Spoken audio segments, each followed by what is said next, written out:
some credit bureau basics. All right. Learn your rights, spot violations, and move strategically. We're all about moving strategic over here at the Golden University. We come out hot out the gate. All right. What is a credit bureau? Also called a consumer reporting agency, right? Consumer reporting agency, you're not going to find credit bureau inside of um, Congress's definitions of uh, credit bureau. It's going to be a consumer reporting agency. The credit bureaus are businesses just like anybody else, right? Matter of fact, you or I can own a credit reporting agency right now. Collects. A lot of the time, so this is very important to understand. And let me just explain really briefly why I'm breaking this down, because a lot of people may be like, what is a credit bureau? We need a whole class on what a credit bureau is. Well, you have to realize when it comes to the dispute process, again, we move strategically and real strong. We don't leave gaps and holes for debt collectors and credit bureaus, right? Or furniture or any furniture on your credit report, right? You have to dispute with the right information for that person.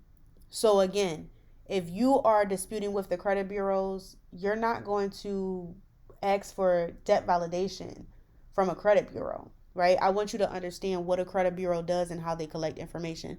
So, collects, receives information about consumer accounts and payment history. They only get your information when you apply for credit or they scan the web because you gave your information to somebody else.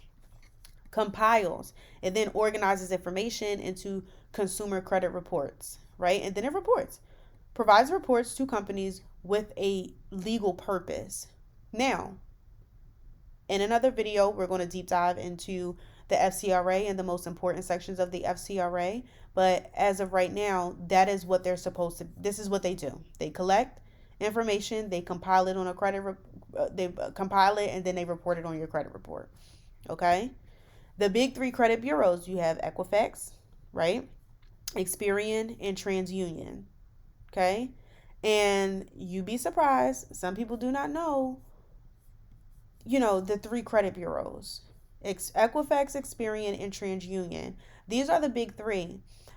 Because these are 9 times out of 10 the three credit bureaus that when you apply for a loan or you apply for a credit card that they are pulling from. All right, so that's very important. You do have secondary credit reporting agencies that report, rent history, employment history. Like you have thousands of consumer credit reports, and if I will leave in the description box below, if I remember, excuse me, y'all. The CFPB has a list of credit reporting agencies, and it is thousands of them, okay? What credit bureaus collect? Identity details, names, dates, birth date, similar identifying information, account history, payment history, balances, limits, status, and dates. And again, if also this too, that account history, when you see those payment history, balances, limits, status, and dates, I want you to keep that Metro 2 reporting format in the back of your head as well, because when they are reporting this account history, the furnishers have that Metro 2 compliant format that they have to abide by. So you're going to see a lot of, in this section right here, violations and inaccurate reporting. Collection accounts reported by collectors or buyers. Inquiries, records of certain companies that access your report, and then public records, right? Bankruptcy information and other reportable public record data. When it comes to public records, you have to remember,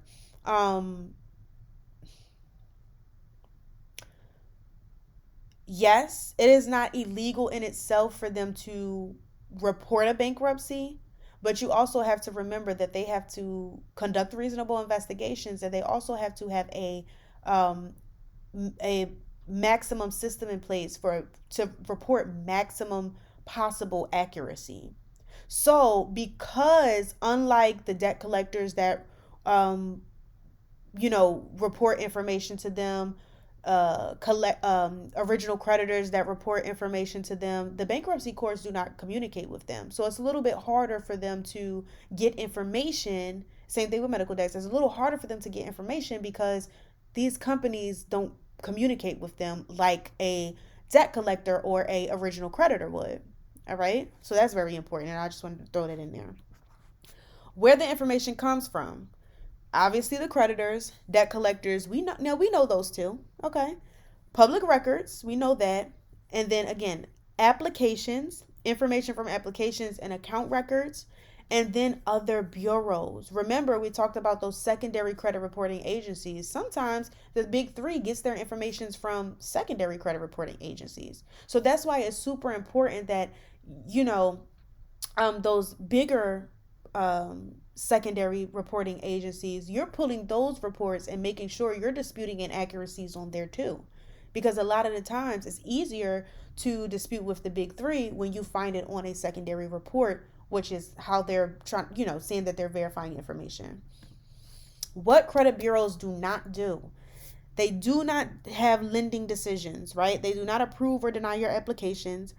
No full investigation for you. They review disputes under reporting rules, right? They do not um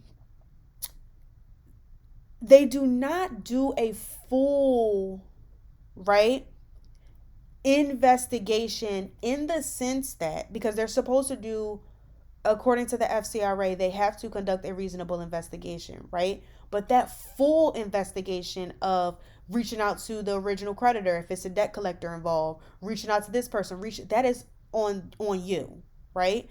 I want you guys to understand that, because again, in another video, I talked about my dispute process. We're talking to the debt collector, we're talking to the original creditor, and we're talking to the credit bureau at the same time. They getting letters on the same day. It's getting sent out the same day, right? Because the credit bureaus are not going to do that work for you. No guaranteed match, right?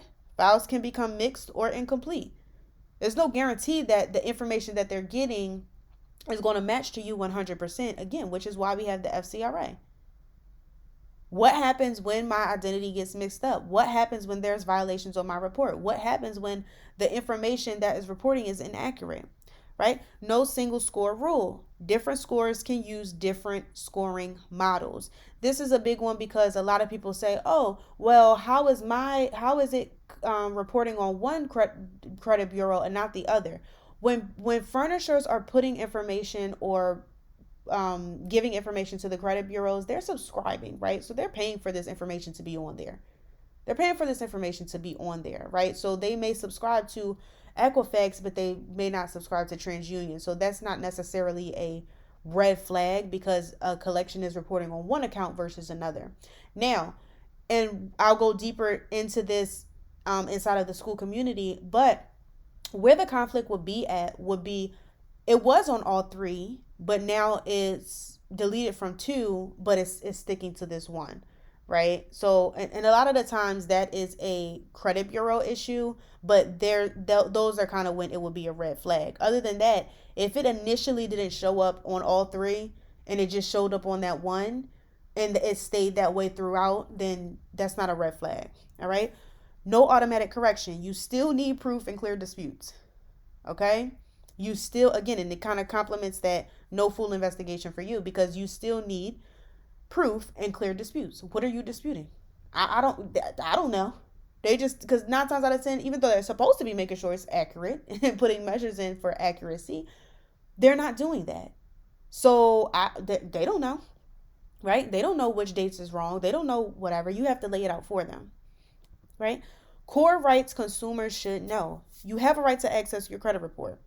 You have a right to access your credit report. Review what each bureau is reporting. You have a right to dispute errors, right? And over here, I teach you strategies. And again, that coming out the gate hot, those strategies to dispute errors on your credit report. Get results. Receive investigation results after review. I need to see the results of what the dispute method or what the dispute process is that you did. No access. See certain inquiries on your credit report. I need to know who's accessing my consumer report, right? And it complements, again, accessing your report in general to see those things. Identity theft rights. You have special identity theft rights when you are a victim of identity theft. Add a statement. Add a statement when you disagree with results. So a lot of the times on your account you'll see notes and things like that. I need it to be noted on my account. This, that, and the third. You have that right, right? Common red flags and violations: mixed file information, outdated negative data. That's that. Um, and that outdated negative data. A, a lot of the times, like towards the end, some debt collectors will try to re-age that debt, right? Changing the date of first delinquency, changing the open date, and all of that stuff. So watch out for that. Missing dispute notation. When you put an account in dispute, it needs to be notated on the account. Wrong account status. Okay, the open date is wrong. It's charged off or paid shown incorrectly, right? A lot of y'all have charge off, or collection and collection and collection in the payment details, and then you have an on time payment somewhere in the mix of it's supposed to be in. Once it's charged off, it needs to be charged off throughout all of the months. Once it's in collection, that payment history can never show an on time payment. Okay? Wrong dates. We just went over that. And then reinsertion issue. A lot of the times you will see debt collectors do this all the time. I've had it happen to me. They will take an old debt, right? And what they'll do is they'll take the old debt and they will reinsert it back on your credit report. It was deleted and then it gets reinserted back on your credit report as a brand new debt, as if you just opened the debt. Debt collectors will do that. These are the things that you have to spot.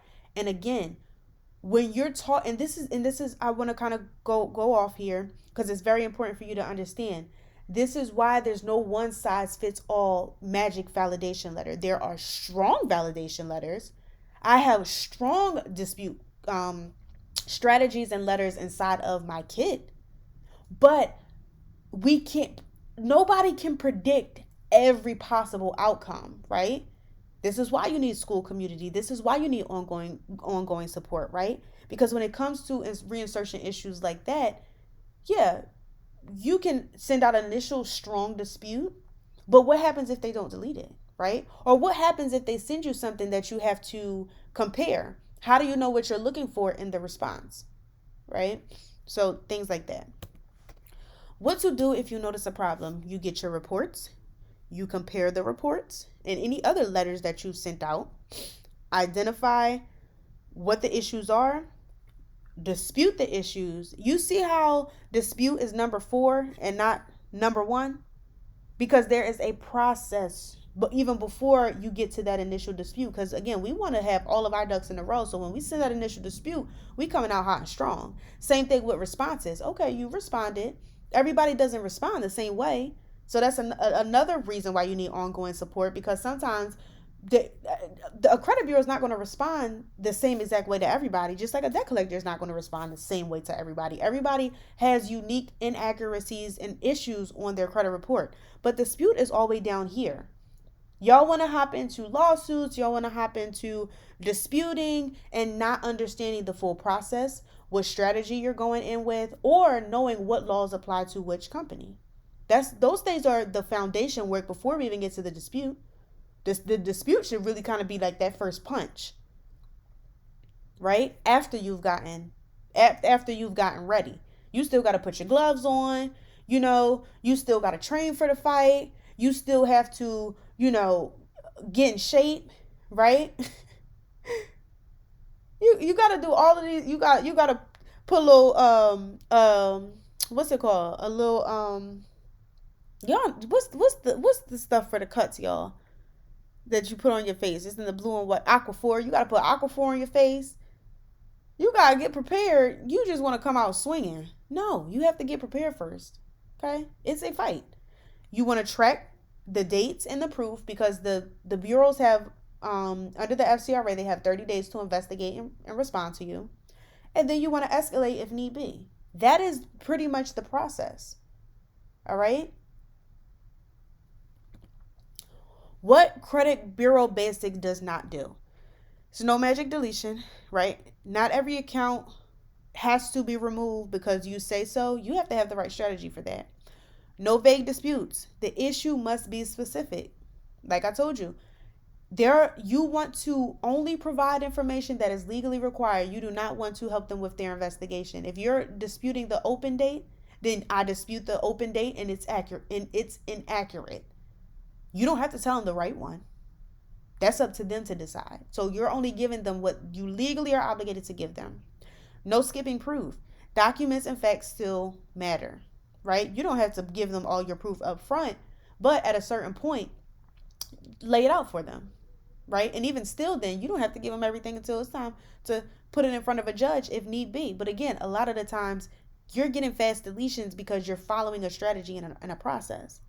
No instant win. Timelines and responses matter. That first initial dispute is not going to be. I'm sorry, but that's not going to be your. That's not going to be your knockout round. Your knockout round more than likely is going to be 3 or 4, but it's never going to be 1. So do not get discouraged when the debt comes back validated, because a lot of the times people do that too. Oh, the debt came back validated. They get frustrated and they just give up and quit. It is a process. It is a process. And if you don't want to fix your credit and you don't want to put in the work and you don't want to at least learn the basics, and I'm making it so easy because consumer law and dispute and the dispute process, learning about credit bureaus, credit, and everything in general when it comes to these whole processes is a little complex to begin with. I'm making it easy and breaking it down in layman's terms so you guys can actually grasp it, and then putting actual real strategies behind it, making sure you dot all your I's and cross your T's. If you don't want to do any of that, then have a poor credit report and let it stay that way. And every time you get a negative account, wait 7 years and see how far you get in life doing that method. Okay? No games here. All right. And then what it does, helps you review, dispute, and build a stronger record. Okay? That's how you communicate and interact with the credit bureaus. Okay? This is what you need to understand about them. The Golden University school community. I'm always going to put you guys in the school community. If you're interested in any of my ebooks, they're in the description box below. The DIY kit, if you're interested in that, you're able to plug and play your information inside of my tested credit dispute letters. Excuse me, y'all. It's in the description box below. And also the link to the community. I'm dropping so many classes this month. It's not even funny. And they're in-depth classes, right? Case law, charge-offs, collections, if a debt collector is suing you, if a creditor is suing you, so many different things, learning, access, right? Not only are you accessing, but accessing courses and accessing in-depth trainings, but you're also accessing me. Ask me questions, right?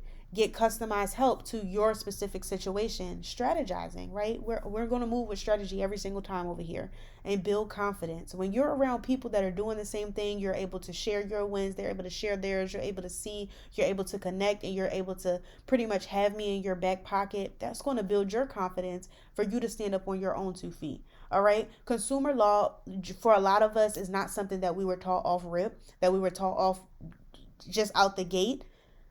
People have to take baby steps. It's a real thing. Okay? People have to understand what credit bureaus are, what debt collectors are. There's still a lot of people that are over the age of 40 who still don't know these basic things. All right? So, give yourself grace, especially if you weren't taught this as a child.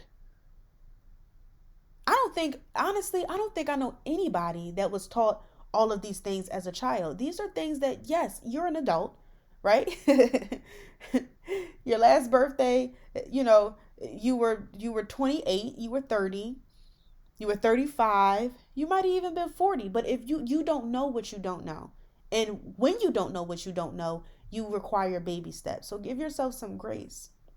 You're learning now. It's better late than never. All right. So I will see you guys in the community, and I will see you guys in the next video.